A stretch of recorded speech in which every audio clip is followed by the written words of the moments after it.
Sairam, everyone. Welcome back to our bi-weekly Satsang. Okay, so ready? Yep. So buckle your seatbelts. Let's start. So in January this year, Shivani and I had done a workshop on turbulence ahead, right? And we were talking about how this year is going to be quite a turbulent one. How many of you have seen this so far? Yeah. Externally, yeah, everybody, right? It's crazy outside. How about internally? Turbulence, yes, yeah, a lot of things getting shaken up, a lot of things getting shaken loose, but that's the characteristic of this time. And in the workshop, Shivani and I had discussed how we need to focus on our sadhana because on the outer stage, and to some degree internally as well, there's going to be a lot of turbulence.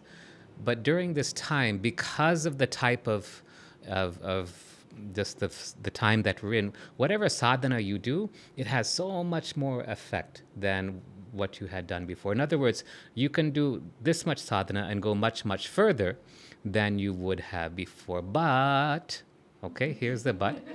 You need to know what kind of sadhana to do. Yeah? So that's what we're going to talk about today. Is that all right? Yeah? So we talk about what kind of sadhana will turbocharge you so that you can realize the truth that you are God and that everything is God. Only God exists. You are God having a dream experience in a dream body, in a dream creation. It's time for you to wake up from the dream. And the moment you do, you realize, oh, it was all just a dream, and you'll just laugh and just be the self. It's that simple. It's that easy. Okay, so the type of sadhana, is it chanting? That's good. Is it doing Narayan Seva, serving the poor, feeding the poor? Very good. Is it helping those who can't help themselves? Excellent. Is it doing Vedam? Is it repeating the name of God? All of these are very good. But the most important sadhana, apart from loving, apart from serving, is inquiry. And this I don't see you guys are doing enough. You're not doing enough inquiry. Who am I? What does Swami mean when he says that we are the embodiments of love? What does he mean by that? What does Swami mean when he says we are the Atma?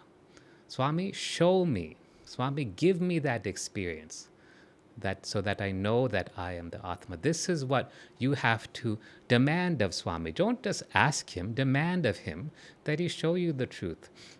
Go deeper. What does it mean that when Swami says that everything is Sat, Chit, Ananda, truth, consciousness, and bliss? Go into that. This is the real sadhana. You know, there's a story, Swami only told this story. He was telling how there were two elderly devotees in Prashanti Nilayam, okay? Two ladies. And for decades, Swami said, they had been doing all the prayers, they had been doing all the chants, they had been coming to darshan every morning and every evening, they had been doing all their seva in the canteens, all the good things that you expect a good devotee to do. Now, Swami had been just nicely ignoring them for many decades, actually, but they were just so happy to be in the direct presence of the Lord. This is Swami's story. And then he said, Swami, one day, Bhagavan said, I called them for interview. Swami said like this. And these ladies were so happy.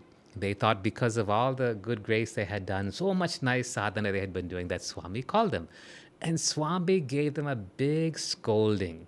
He said, what are you ladies doing? For so many years you've been doing all this chanting, all this thing, all this and that. If you had just spent a little bit of time doing some inquiry, you would have gone so much further than you have reached now. Imagine, Lord is scolding them, saying, why are you not doing inquiry? This is what you need to do. If you want to get ahead during this turbulent times, if you want to move forward, if you want to reach the goal, then the sadhana is inquiry. Yes, you should continue loving all. Yes, you should continue serving. Yes, you continue your namasmarana. Whatever you want to do, it's fine. These things purify the mind. They cleanse the heart of silly desires. It's good. Do all those things. But if you don't add the inquiry, like these two devotees, these two ladies, then you won't reach the goal. Okay? It's like a car that will just run out of gas. Or if you have an EV, it's like an EV that runs out of charge. That's what happens. So you have to have inquiry. Now, what kind of inquiry? Ramana Maharshi says, if you just ask, who am I, then that's enough. But Swami said, asking who am I is not enough. This is what Bhagavan said. Swami said this. He says, you have to combine this question of who am I with meditation. And then you get the answer. Okay? Then you get the answer. That's one way of doing inquiry. Okay? Now today I'm going to give you a shortcut. Okay? Can we do this? Yeah? All right. So this is something that I may have shared with you before. I learned this from Swami sitting on the veranda. So what would happen is Swami would come around. Sometimes I would be in such a deep state of meditation. So we'd sit in the doctors section. No? That's where I would sit. So there are all these other doctors around me. And if I was lucky, I got to sit in the front row and chit-chat with Swami, take his Pad Namaskar, whatever. But if many times I would come late, I would sit in the middle of the pack, right? So what everybody wants to do on the doctor's side is they want to be on the edges, because Swami is going to pass right by us. We know that he's going to look at us, and oftentimes he'll talk to us. He'll make almost like a circle around us, around the doctor is there. Such a privilege, actually. But one time I was sitting in the center, and I was just in meditation, and then I felt all these people jostle me like this. And I came out of the meditation. I realized Swami had already been out for darshan for like 10, 15 minutes, and he had just come around us. So all the doctors were turning like this in their chairs as Swami was going around us. They were doing like a circle. And then I just sat as Swami was sitting in his place, and he showed me something very interesting. This was all inside that he showed this to me, and we're going to do it now. Okay, we've done this before, some of you, but it's worth doing again, and I want you to do this again and again and again. And this technique we call just standing in front of the Lord. Usually when we think of standing with the Lord, we want to stand behind the Lord. We want to stand under the Lord. In fact, Swami once said, if you want to understand the Master, you must stand under the Master. That humility must be there. But in this technique, we're just going to stand in front of the Lord, and then we're going to step back. Okay, this is the stepping back technique. It's a very old technique. Yogis have been doing this for centuries, millennia together, but we're going to do it together. Okay, so in your inner scene, whoever's watching this or whoever's here today, just imagine that you're in front of Swami, or if you like, whatever your Ishta Devata is, and you can feel his or her presence right behind you. Yeah, so you're standing, God is standing behind you, maybe just like a foot or two away. And you can feel that energy just radiating. You can feel that love. If you have a formless aspect of God, then no worry, just feel that divine presence of God directly behind you. Okay?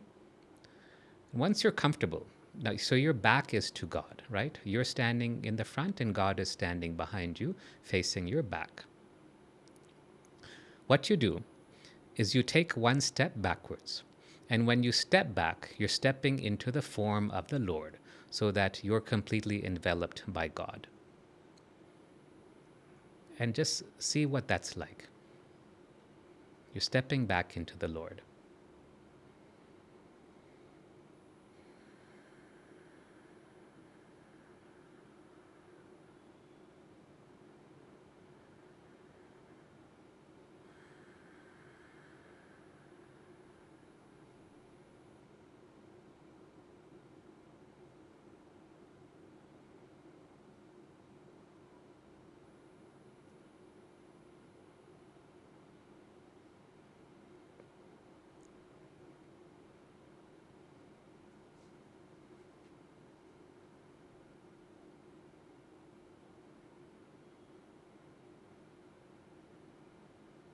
Okay, good. And then come back. Yeah, could you feel it? Simple, no? Simple, doesn't take long. It just takes 1-2 minutes to do that. Now, what will happen is that the mind will start doing its monkey games, and then it'll start to wander like this, like this. That's how the mind does. What you do then is you just gently bring it back, and you come back to the presence of the Lord. That's all. Now, you can do this with Swami. Interestingly, you can do this with other people also. So, if you don't want to... Why? No, because like husbands could do with their wife, no? You could do with me. So, yeah, yeah. To understand your spouse better. Sure, sure.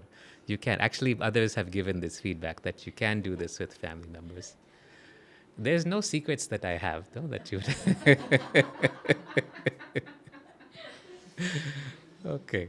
So you could practice this technique with God, and you will learn just to be Him. Now, what I want you to do now, we're going to do it this way.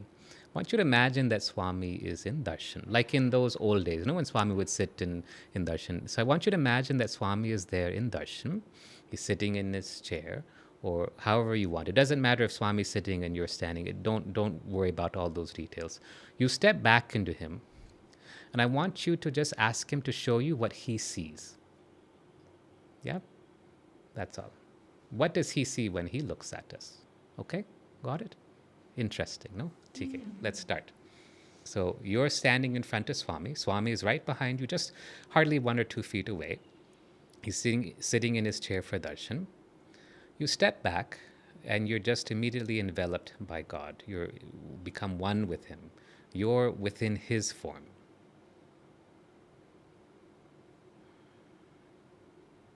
And ask, what does He see? Ask Him to show you. Say, show me.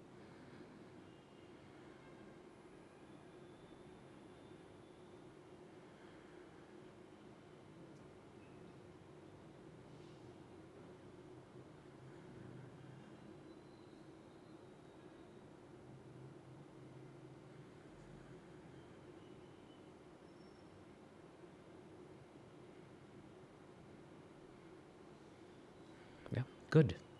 Can come back then. That's pretty amazing, no? It's like you're seeing through the eyes of God. Yeah? This is inquiry. See, the old way of inquiry is saying, let me understand this. Who am I? Who am I? Who am I? Let me meditate. Who am I? Who am I? That's good. But you know what? We have Swami. So you say, Swami, you step back into Swami, and you say, Swami, you say that we are all Atma. Show me. Okay? So the key word is to show me. Swami, you say that we are God. Show me. So you're putting the burden onto God. Got it? It's a different way of doing sadhana. You're saying, Swami, I want to know. See, it's like if, suppose I have a young child, and I'm trying to explain something, and my child is not understanding, and the child says, Papa, tell me, please explain to me. Naturally, you're going to explain it, right? Yeah, that's how we would do. So this is kind of the same thing. You're saying, Swami, I don't understand. You're telling us that we are all pure love. You're telling me that we are the Atma. You're telling me that I am Satchitananda. You're telling me that I am you. And then what you're saying is, show me. That's all. So you're just taking how a child would ask its own mother or father, and you're saying, show me. And what do you think God is going to say? No, you figure it out for yourself? No. He's going to show you, right? Yeah. Of course He will. That's all. So let's try this now. You're going to step back into God, and then you're going to say, Swami, you tell us that we're all Atma. I'm trying to understand this. Even Srikanth is trying to beat this into our head, but I'm still not understanding. So, Swami, please show me. Okay?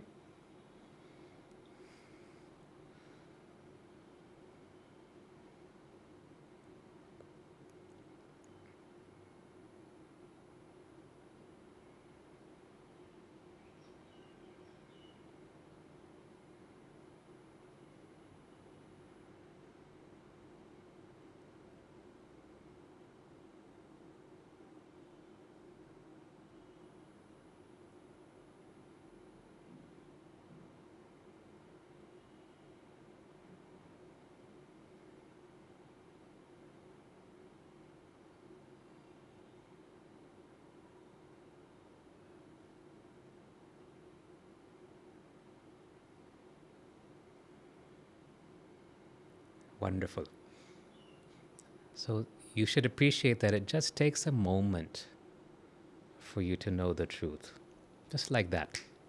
right? Just take some moment. You don't have to spend hours and hours in deep meditation, sitting in a cave, letting anthills come up over you. All those things are not necessary. Just take some moment, because you are God and God is everything. That's all. Just takes 1 minute, 1 moment even. Okay, so practice this technique of show me, and this will help you to weather this turbulent time, and will help you to leap ahead in your spiritual awareness. Got it?